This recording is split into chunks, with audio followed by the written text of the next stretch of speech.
What is up, basketball fans, and welcome back to Zero Gravity, Apollo Media's NBA podcast brought to you by J-Bar M. J-Bar M Barbecue is just a couple blocks away from Toyota Center. I know it's going to be dead for the next few months, and that's okay, but J-Bar M is a wonderful place in Houston. They got the best barbecue town and easiest drinks to get. We love J-Bar M, free parking, all the things. J-Bar M Barbecue, main sponsor of this Zero Gravity episode. Shout out to Zing Zang, America's #1 Bloody Mary mix. If you're a Rockets fan, go get Zing Zang. It's going to be okay. It's going to be a long summer, but go get some Zing Zang. It's going to be fine. You're going to get through it. I promise you, especially with Zing Zang. Zang responsibly with America's #1 Bloody Mary mix. And shout out to Big City Wings, Houston's Wing Joint, Apollo's Wing Joint. I'm your host, Tone Strankman, joined always by Josh Garcia. How we doing, bud?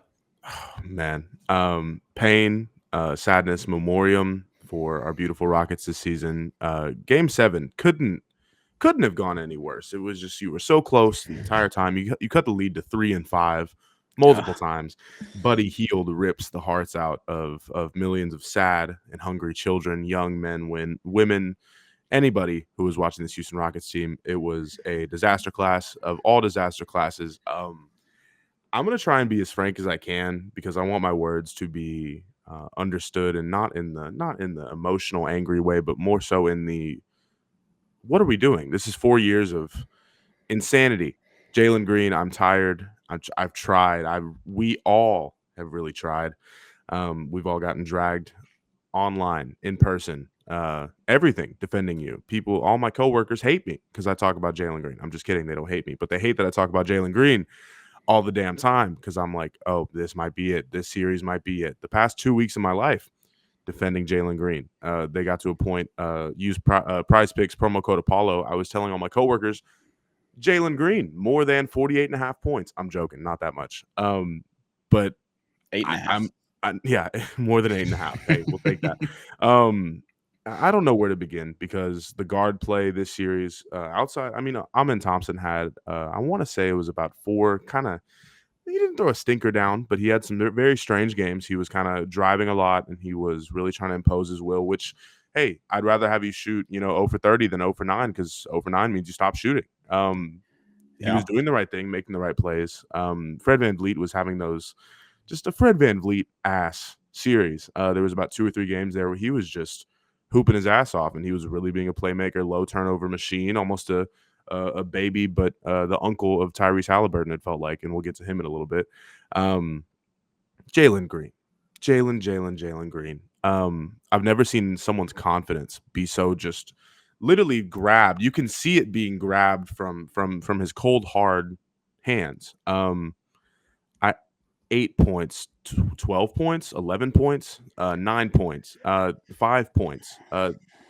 These are just some of the scores, some of the point totals he had in some of these games. We will be remembering April 23rd, his 38-point bomb very fondly, as it looks like he will be escorted from the premises, Jamal Adams style. What was it, Jamal Adams? His badge couldn't work. The Jets, yeah. Shout out to Alperen Şengün for the majority of the series. Obviously, Game 7, it was very tough. He was kind of just throwing them up there and expecting fouls. It was almost a weird way that he decided to almost, I don't want to say switch up, because he kind of was, he was consistent. He was playing mostly in the paint the whole series, and it just didn't work out.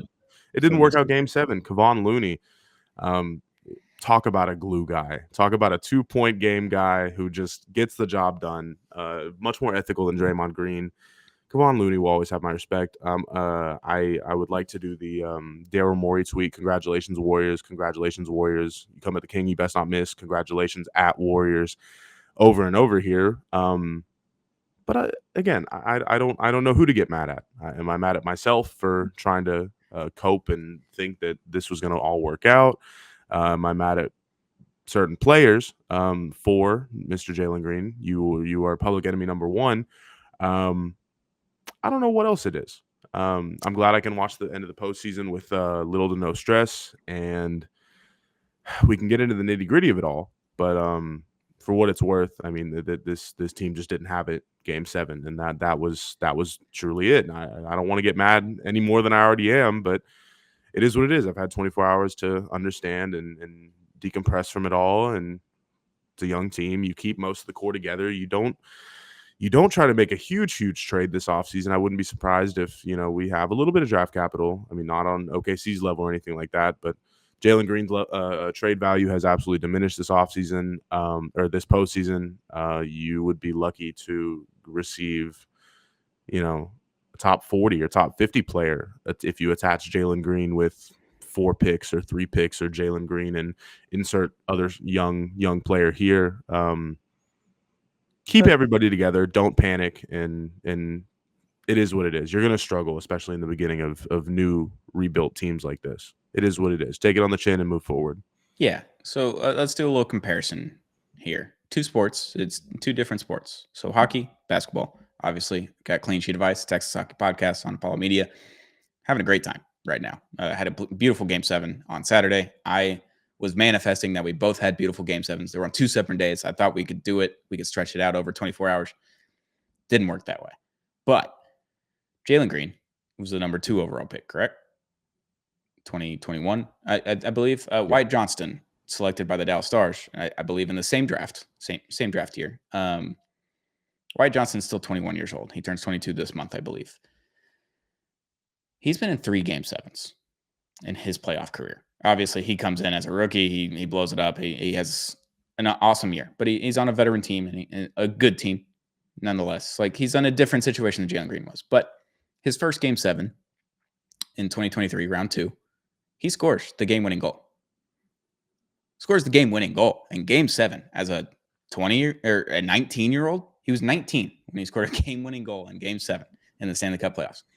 Last year, Game 7, he scores the opening goal against Vegas in round 1.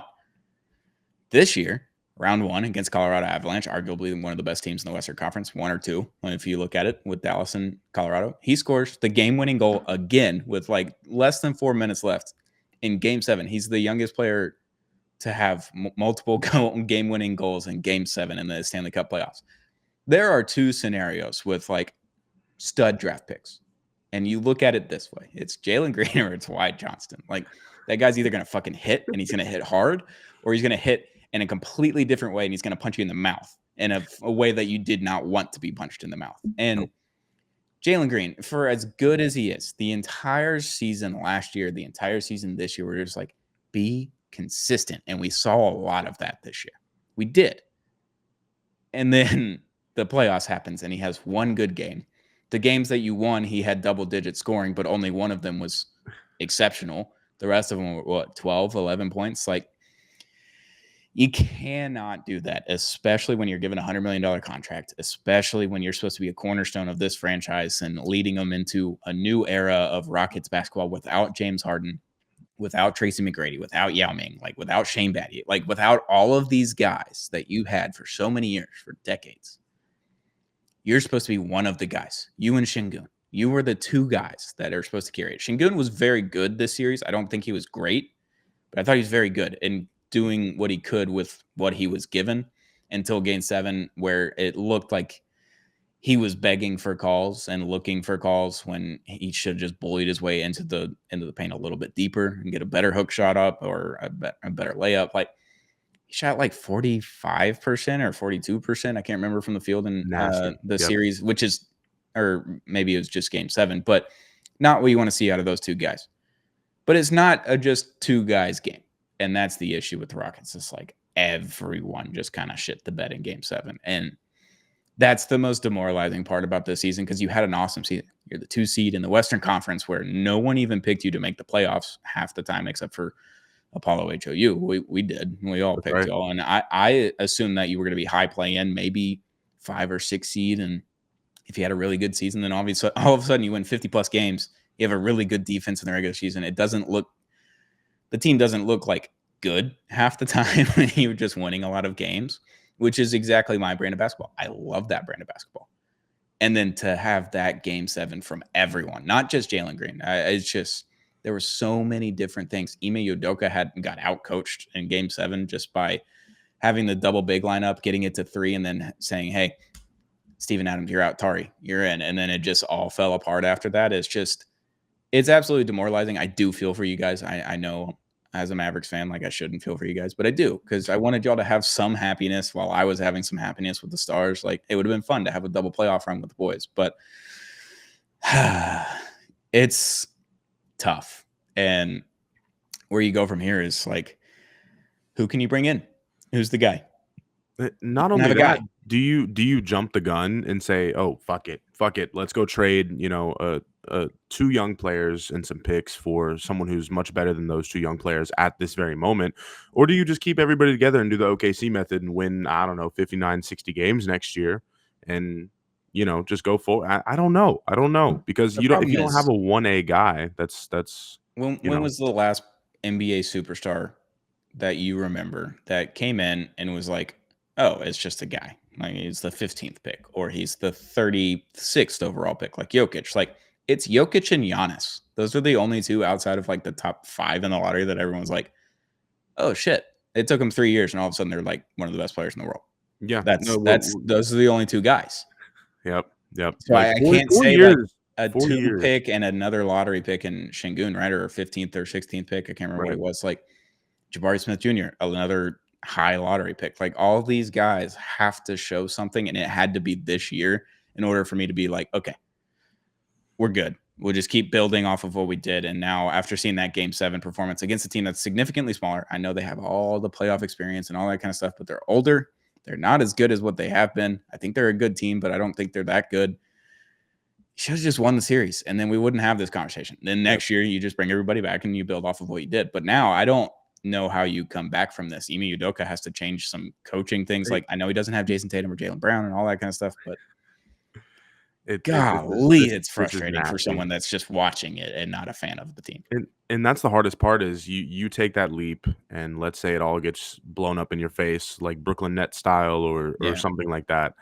Um, I don't know. It's gonna be a lot of soul searching. Raphael Stone, Ime Udoka, we're gonna have to figure something Yep. out. The Fertitta family, let's go to Aruba. Let's figure this out. I'll get the shitty room. Just throw me Jamaica. in there. Throw me in that mix. It is tough. It is real tough. What really hurts me the most, and we could sit here all day and talk about this, but this is what really, really stunk was Steph Curry had 2 good games, 3 maybe 3 good games He if we're being didn't have a generous. lot of He really didn't good he games. for the majority of those games, if the series or the games where he scored less than 20 points, if you can't win those games, you don't need to be there. You truly don't need to be there because you're letting Brandon Podziemski do the charge method on you over and The over. whole starting Like, lineup had like 12 points when I looked at the box score no, before I was able to turn on the game. I was like, what are we doing? it's disgusting. And Moses Moody is, I think he had one, obviously this was the game where they put their bench in for the most of it. I think it was game 6 or game 5, excuse me. He had a 25-point night. Buddy Hield, you let Buddy Hield Oh, Buddy like Hield magnet ball was crazy. score a third of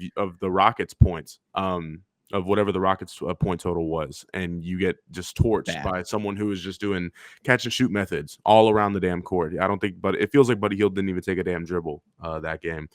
Klay It is Thompson. what it is. It feels like this is 2009, where you have the Kobe Bryant series, the Aaron Brooks Kobe Bryant series, and it's a great series. I believe we were down 3-2. I could be wrong.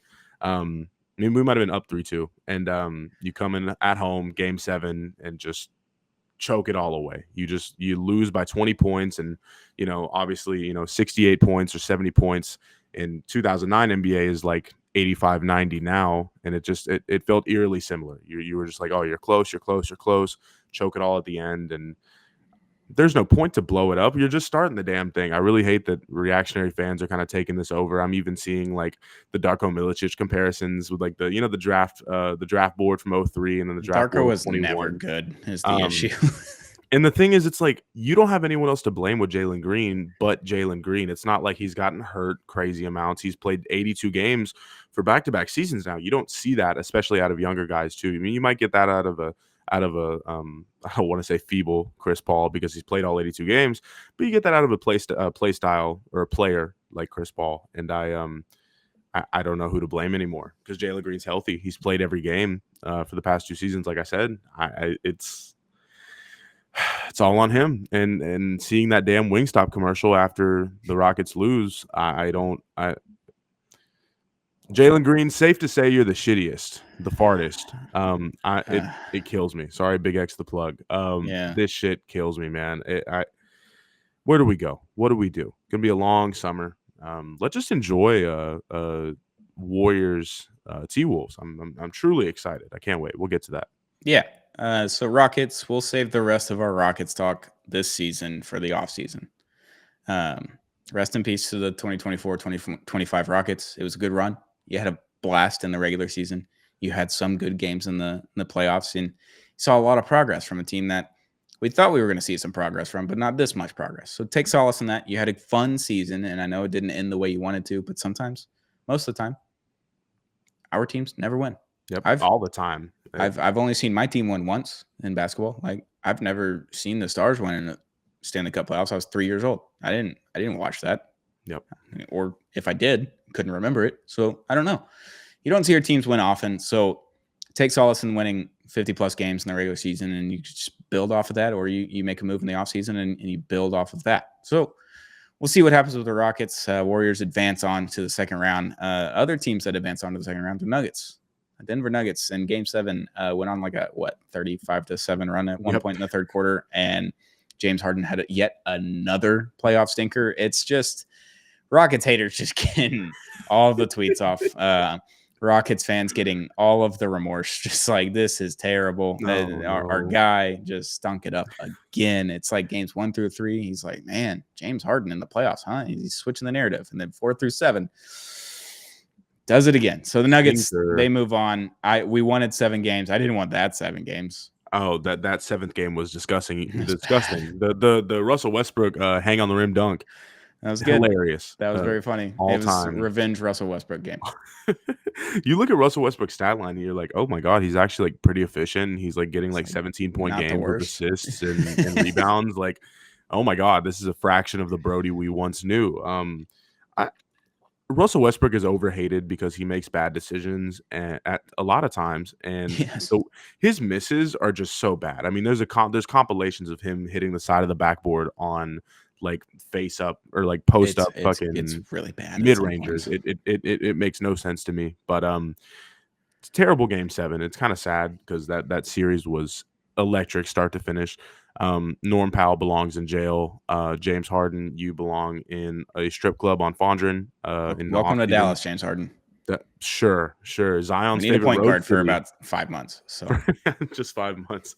Hey, early July talk, but can't wait to see your Mavs ball out next season. Not in the I love to see your team be successful, but just good enough to where we can ignite that rivalry again. I haven't even given them a morsel of thought since the hockey playoffs started. I've been I went to 4 games in round 1, all in Dallas. I had a fucking blast. I'm going to go to 3 games, maybe, hopefully only just 2 games in the second round. Like I just get that done and over with. And we can move on to the Western Conference Finals, get home ice again. That would be sick. But yeah, James Harden, stinker. Nuggets prevail in Game 7. Jokic is still the best player in the world. Jokic, though, quiet. Very, very quiet. It's just an average Jokic game. It was just like, yeah, he's just out there. Jokic series. It was a quiet series for him. It was. Zubac played really well on him. I thought the Nuggets did everything that they could to beat the Clippers, and I thought the Clippers did mostly everything they could to beat the Nuggets, and we deserved a better Game 7 is really all that series was about. Is we deserved better. 2 shitty Game 7s, honestly. I mean, obviously you had the Draymond Green punch and stuff like that. Like there were moments in that Warriors game, but nah. Yeah, that Fred VanVleet punch from Draymond was spectacular. I've never seen anything more incredible out of Draymond Green. It's like, how did you result to that? Yeah. Like there's been a lot of those moments in the past, the kicking in the nuts of Steven Adams and punching LeBron in the nuts. And there's been a lot of the choking out of Rudy Gobert, one of my favorite Draymond moments in the past. That was one of the most inexplicable ones. It was like, there's not even a way that you could sell it to me that you're like, no, I got my hand, it got caught, and passing motion, my arm. No, it's like inexplicable how bad that one was. Like you couldn't even just try to like sell me on that. There's no way you could sell me on that. But enough about that series. So Nuggets move on. We didn't talk about T-Wolves Lakers. I don't believe we missed an episode this past week. Scheduling and work and everything has gotten in the way. So we're back this week, Sunday or Monday. It's Monday. I forgot. We didn't record yesterday. We were letting you watch the game. So it's Monday, May 5th. Cinco de Mayo. Had a margarita today. So that's why I'm out of sorts. But the T-Wolves, they just fucked the Lakers. There's just really no other way to say it. Ant-Man went off. Rudy Gobert went Shaq mode, dare I say, in 27 and game 5. 24. Insane.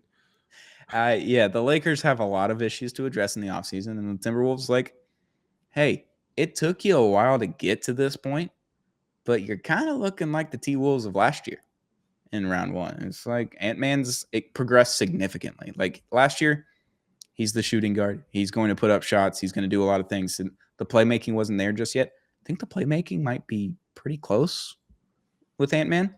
Yep. He's doing a lot of things that he wasn't doing last year in the playoffs, and I'm just looking at him like, uh-oh. He just has the confidence. It oozes out of the basketball, out of whatever he touches. Y'all going to hell today, or what did he say? Go to hell today. That was some of the best journalism I've seen in a long time. Whoever that fan was recording, Lakers, Los Angeles. We need to have a deep conversation very quickly.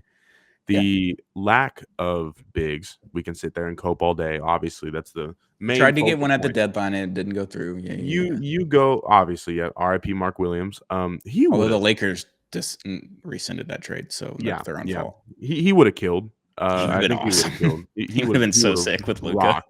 And it's too bad because whenever you build these top heavy teams with like little to no bench, one of my good friends is a Laker guy. I was telling him in January before the trade deadline, I was like, y'all's bench stinks. Are we doing this Jackson Hayes, Christian Coloco thing?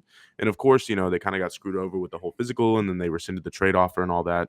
Own fault, though. Charlotte cleared it. You say what? What was Charlotte cleared that trade. The Lakers sent it back, and then he didn't miss a game the rest of the season. So it's no. Boy. You're not worried about Luka's knees, but you're worried about Mark Williams' class bones. Yeah, I get it. Something to think about. Very brittle folks over there in Los Angeles. Jackson Hayes, get ready to learn. Get ready to be in Shanghai Sharks. Yeah, get ready to be in Manny Pacquiao's cabinet while you're a player for a Philippine basketball team. Get ready to learn how to play against Dwight Howard in the Thailand basketball league. There you go. I'm very excited to see him get off the face of the earth. He's already done enough bad things in this world. He's contributed enough to Lakers fans, and sure, he's had good moments, but damn it, he's contributed to much more bad moments than good moments. He's out there for the tip ball, and they're like, all right, bud, first whistle, you're out of here. 2 points, 2 fouls. Get the fuck out of here. Love it. Also, I when you look at that roster, you're getting Maxi Kleber minutes. You're getting Austin Reeves just shoot like absolute dog shit out there. Maxi hasn't even played for him yet. That's the funny part. It's so bad, man. I don't know how to sit there and deal with how shitty this roster is. I saw the box score in Game 5. And they didn't play Jackson Hayes at all. And then I'm telling you, Maxi Kleber was involved, man. I don't know in what type of capacity. I watched maybe the first half of that game, and I think I went to sleep. But obviously it was almost a week ago at this point. What do you do if you're LA? You have such a top heavy team, and you feel like, oh, the pieces are coming together. Luka and LeBron are figuring it out, and then you're like, oh wait, no, LeBron James is literally 42 years old.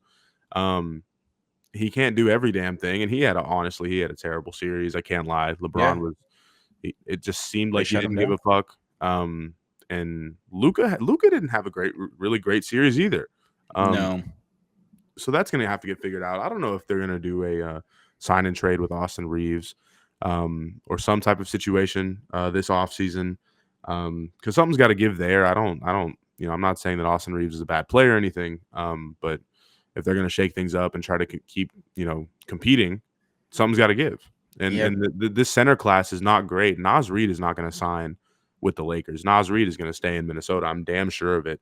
Steven Adams is like a top 3, top 4, center in this free agent class because it's that weak. You got Brook Lopez, you got Steven Adams, you got a couple other guys. It's like, no, you're not finding your GOAT big man right there. You're not finding a comparable big man to anything. I saw a Lakers fan tweet, we'll sign Daniel Gafford this offseason. He's very much under contract for next year. Can't happen. That's not going to happen. The Lakers roster construction is just piss poor, and it has been since the bubble, really. Mm-hmm. Like, since they were like, Alex Caruso, you can get the fuck out of here, bud.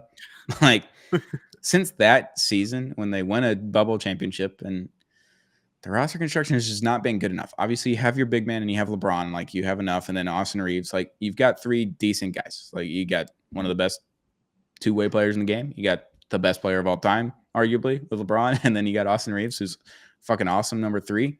Austin Reeves had shot like 41% in the series. Like, it's not good enough. You're only averaging, 14 to 17 points in that series. Like, just not good enough as the number 3 option when Luka very clearly just doesn't look like Luka yet. I don't know if that's injury related or if that's trade related. He flew to Dallas immediately after the game and stayed there for a few days, and now he's back in Slovenia, allegedly. Someone flight tracked him, but oh no. So he's back in Slovenia. He's reportedly going to play for Slovenia this summer in whatever World Championships is going on. I don't know what it is. I couldn't tell you. IHF. I don't know. Whatever the international basketball is going on this summer, he's reportedly playing. Some team has to absolutely step in at one point and just be like, buddy, can we go get healthy? Can we get in shape instead of just playing basketball for one summer? Who knows? Who knows? Maybe that's what will happen. Obviously, the American, but it hasn't happened, and it's been 4 years since I saw Luka just like run down the court and dunk. Like, I haven't seen that in so long, and he's played every summer since then, and he's been hurt at some point during every one of those seasons because of just never stopping. And credit to the guy. He loves the game, and he loves his country, and he's going to go do that. And I respect that by all means. But if you're going to want to invest over $250 million into the guy, like, can we just have one summer where we don't? I was begging for it last year. July onward, please. I was begging for it last year. I was like, if he just takes the summer off and goes get healthy, we're going to have a crazy Luka year. And then he just went and played basketball. And then obviously you have the calf strain that keeps him out for a couple months, a little bit more maybe. And then he gets traded because of it. And yeah, there's a whole other thing. But Lakers are in an interesting spot. Off-season talk. We'll get to them later. But T-Wolves, Julius Randle's good. Rudy Gobert was pretty good that series. Obviously, you have no centers to go against them, and they never knocked him out of the game. Like, Luka didn't do the whole thing where he's like, hey, Rudy Gobert, come switch on me because I'm going to fuck you. And he didn't do that pretty much the whole series. And it's like, yeah, the Wolves are scary, and the Lakers are just very much not. So that series ended in 5. That's too bad. At least one team won in 5. And Rudy Gobert. Rudy damn Gobert. Credit to him. We clown on you. And we make our jokes, but damn it, you showed out this series. And who would have thought a 7'2" guy is an amazing rebounder and an amazing paint scorer? Who would have thunk? Kristaps Porzingis, please take notes. Stop taking 3-pointers. Seriously. He won't. Rob Pelinka, real quick before we get out of this. Yeah. Rob Pelinka is the most lucky man in America, I think. Oh, yeah. He gets to keep his job and be contract extension, by the way. Contract extension based on a splash trade that you made because of previous, Nike networking? Am I correct? Yeah, they both worked at Nike together. Yeah. Him and Nico. So you're in this mode where you're like, hey, you help me. Or no. Pelinka was Kobe's agent, so he was directing all that stuff through Nico because Nico was the Nike guy for Kobe. Okay. Yeah, that's what. So there you go, little quid pro quo. Is that what we're calling it? Sure. Rob Pelinka is just gonna I don't know what he's a merchant of. Luck, definitely not skill. Definitely luck. It's mostly luck, and we sit there all day, people rubbing their hands and fingers together on Twitter. Oh, Rob Pelinka's a damn genius. I think under the right circumstances, I think a baby monkey could be a good GM of the Los Angeles Lakers if given the keys. And I don't mean that in anyone can do the job. I mean that in everything gets thrown to you. Like, you are the GM of the Los Angeles Lakers, probably the most prestigious job in the NBA, at least for sure in the Western Conference. Sure, get your money, Rob. Keep scamming this organization. Do whatever you got to do. I get it. Also, a hand up. This is an age thing. I'm only 23 years old. Had no idea Rob Pelinka was Kobe's agent. Did not look into that lore at all. Did you also not know that he played for the Fab Five team in Michigan? I know that part. I've heard that part. Yes. All right. Yes. I was just making sure. Yeah. Rob Pelinka. All right. We'll move on to round 2 predictions. Obviously, it's May 5th, Monday night. We're in the middle of Knicks Celtics right now. I saw that the Celtics were up by like 7 several minutes ago. Don't know the results of this. So we're going to do this blind for the viewer and the listener. Like, we're not cheating here. We're going to choose our series winners. How many games? Start with the Western Conference. Thunder, number 1 seed versus the Nuggets, the number 4 seed. Who you got and how many games, Josh? This is going 7. Thunder in 7. We could sit here all day and think, oh, the Thunder are just the better team. They're built better defensively, which this is true. Nikola Jokic is going to have a monster series. Isaiah Hartenstein and Jokic, that matchup is going to be crazy. Chet Holmgren getting switched to Jokic at times. I'm more excited for the center play in this series than I have been in for almost anything since pre-COVID. I mean, is the big man back? I think the big man is back. Maybe. Seems like it. The all being godlike big men. We're back. Thunder in 7, regardless. I'm going to take Thunder in 6. I think the Nuggets are just so ass for the most part outside of Jokic. It's just like none of the guys that you need to help are helping for the most part. I know you've had a couple of Jamal Murray games. I know Russell Westbrook's been pretty good. Aaron Gordon was decent in Game 7. Like, you've got enough pieces to win some series. However, the Thunder have so many more pieces than you do to win a series. Like at every 9 moment in time. rotational guys, like good rotational guys. You have 9 solid guys, and then you have like 11 total that you could actually feel comfortable playing in a playoff series at any moment in time. So I think that's just going to be too much for Jokic to perform on. It's like, because if he's not getting his 10 to 12, 13, 14 assists in a game, that means the rest of the team's just not doing the work that he needs them to do. Because he can't just score 40 a night and have 10 rebounds and 10 assists and expect that to win it. That's not happening. It may win a couple of games, but it won't win all of them. I don't see the Thunder losing this series because of what the Nuggets have to offer on their roster outside of Jokic. It's just definitely you're not getting 22, 23 Murray right now. And if you are, then this is a completely different conversation. We can switch. And this is the series to do it. This is the series to do it. I'm just saying. So I just don't believe right now. So Thunder in 6 for me. Sure. Jalen Pickett, Julian Strother, Peyton Watson minutes. Get the fuck out of here. The fact that Christian Braun was probably the second best player for the Nuggets in round 1 is like a problem. Nasty. It's a real problem. They made it, but they made it. They fired Mike Malone, and damn it, they won a playoff series after. That's the other thing. They fired their coach with 4 games left. I forgot about that. That's a problem.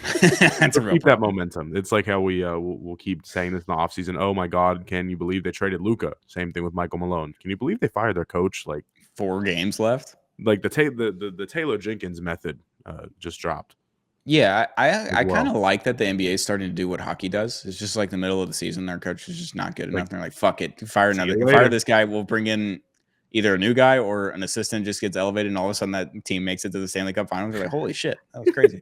It literally happened with the Blues this year. They're like 10 plus games out of the wild card. They ended up sneaking in as the 8th seed because they hired Jim Montgomery, who got fired from Boston, who just won the regular season trophy the year before with the Boston Bruins. He comes in, he's like, hey guys, we're going to just like play good hockey. And they're like, yes, we are. Yes, sir. They pushed the President's Trophy winner this year, the best team in the regular season, to 7 games. And with 1.7 seconds left, the Jets scored and they went to double overtime. The Jets ended up winning. But like the 8th seed was that close to just advancing to round 2 because they changed their coach midseason. Oh my God. That game was ridiculous. I texted you this morning about it. I was like, how does this happen? How does this happen? Very confusing. But I would appreciate if NBA just started firing their coach willy-nilly randomly, because hockey coaches get tossed around worse than anyone that you've ever known in high school. And yeah, it's a crazy thing. So if the NBA is going to start doing that, all for it, because that's more drama for us, more things to talk about. Plus, you can get those runs out of it. So that'd be fun. Right. Next series, number 6. This is a weird Western Conference: 1 versus 4 and 6 versus 7. And then the East is 1 versus 4, 2 versus 3. It's very funny. 6 T-Wolves versus the number 7 Golden State Warriors. Who you got in how many games? Wolves in 5. They're going to do the exact same thing, repeat the devil magic they put on the Lakers, put that on another California team. Steph Curry is going to have a much better series, I think. Obviously, Anthony Edwards and who Dante DiVincenzo, is he full-time guarding Steph Curry this series? I'm not sure. I'd put Ant on him. See what's happening. Yeah, see what happens game 1, game 2 with Anthony Edwards on him, and if not, Dante DiVincenzo, which you're giving a little bit up on the speed. But Dante DiVincenzo, contact-wise, he's very strong. He can touch on anybody. Or you could put Nickeil Alexander-Walker on him. Right? Oh, Nickeil. Oh, hell no. NAW. No? So excited for what he's going to do that series. Yeah, they got some. Damn, they do have some guards. They have so many wings to guard whoever they want on the Warriors. That's the issue here. Naz Reid and Draymond Green and Rudy Gobert and Draymond Green. Holy shit! I want so badly 7 games of this series, but I really think the Wolves are going to take it in 5. We'll call it 6. We'll be ethical. All right, I'm going to go unethical. I'm taking 5. are the Wolves. Just fuck it, dude. Like this Warriors Love it. team, the fact that they went 7 games against a Rockets team that just like did not get good performances out of most of their players Almost anybody. Yep. and almost every game. Like you had a decent Fred game there, you had a decent, you had a good Jalen Green game, and you had decent Alperen Şengün games. Like Anthony Edwards is not just going to have decent games against anyone right now. The fact that they're peaking at the right time is a huge thing. It's like I've always said, like I'd rather peak in April, May, and June than any other point in the season with my teams. So, Yep. yeah, give me Wolves in 5. Anthony Edwards is going to be the best player in the series. I think Rudy Gobert is going to not get played off the court again. I think he's going to be able to stay on the court, and that's a huge thing for them. And then if he does get played off the court, okay, here's Naz Reid. Fine with that. I'm so fine with that. 6th man of the year, Naz Reid. I love it. This is what we do it for. This is why we league pass. Moving on to the Eastern Conference. We're not league passing anymore. Rip and peace our Jason Tatum free league pass. That was really fun for a year. Eastern Conference. The number 1 seed Cavs, who won how many games? 68? A lot of them. A lot of them. A whole lot of games that they won versus the number 4 seed Pacers. Here's the caveat. Evan Mobley, Darius Garland, and maybe one other player are like kind of questionable right now. They don't know if they're going to play game 1, possibly game 2. Like they're a little dinged up. And I don't like that. I don't like that one bit. And the Pacers, I'm feeling the Pacers a lot right now. Shout out to Sheldon, Tyrese Halliburton talk, and Tyrese Halliburton's dad talk. That was funny. I had a very fun time with that. Giannis might have killed a guy, and the NBA may have not done anything about it. It would have been very funny. Cavs, Pacers, who you got in how many games? Well, based off of the game 1 results, it's kind of hard not to, I'm trying to be as ethical as I can here. Depending on injuries, of course, Darius Garland coming back game 2, God willing. I want to see, I just want to see a dogfight. Evan Mobley and everybody coming back too. Shout out Ty Jerome, first of all. Talk about just a guy who's, what is he, a Virginia guy? I think he played with that Kyle Guy team. Remember that, 2019? I think so. Yeah, that was a gross team. I hated that. Just, you're in the league for 4 or 5 seasons. You figure it out. You make it work. And this is the results you get. You just bust your ass. You train hard. And, obviously, whenever someone who, kind of bursts onto the scene, it's almost like they, I want to say like they don't get guarded as heavily because they don't really know too much about him. Obviously, he had a great regular season. He was averaging, I believe, 8 or 9 points, like consistent, good numbers, like played his role perfectly fine. But he just goes crazy during this postseason, and people are like, he can't really do this. There's no way. And obviously, the Miami Heat were doing that to him a couple times, and that's what made him score, 15 to 30 points on multiple occasions. Ty Jerome comes up big, and still the Pacers win. Tyrese Halliburton, shout out you. We'll go Cavs in 7 here. It's going to be a longer series because of game 1, but the Cavs will figure it out. They're not going to shit the bed this time. Maybe in the Eastern Conference Finals, but not this time. I've got a feeling about this Pacers team that I didn't have last year. Mm-hmm. I thought it was like a Hawks run to the Eastern Conference Finals. Like, oh, they got to the Eastern Conference Finals. Trae Young, like, oh shit. Oh, Tyrese Halliburton, the Eastern Conference Finals. Pascal Siakam, like, what do we think about this team? This is fun. Eastern Conference, like, this is sick. Are we just like discrediting the Pacers for their run last year because now they're in round 2? I know Trae Young did not do that the next year. Just like, I feel like the offense is so fucking good for no reason at all. Like, it just doesn't make sense most of the time. It's just like the offense is so good. Rick Carlisle has that offense just humming. And they're just like, you know what? If we can't play defense, try to outscore us. And I think the Cavs are more susceptible to not scoring a lot of points than the Pacers are if you get into a shootout. I think you can have more off games than the Pacers can. I see exactly what you mean. Is what I'm saying. Like, if Donovan Mitchell has an off game and you're in a shootout, like, you need Donovan Mitchell to score. If you're in a shootout, you need Darius Garland to go get some points. Can he do that for 7 games? I don't know. And I think the Pacers are just very consistent. They're like, we're going to score 120 a night. If you can match that, then all credit to you. But if you can't, we're taking that game. And that's what they did in game 1. It was 121 to 100. Like, yep.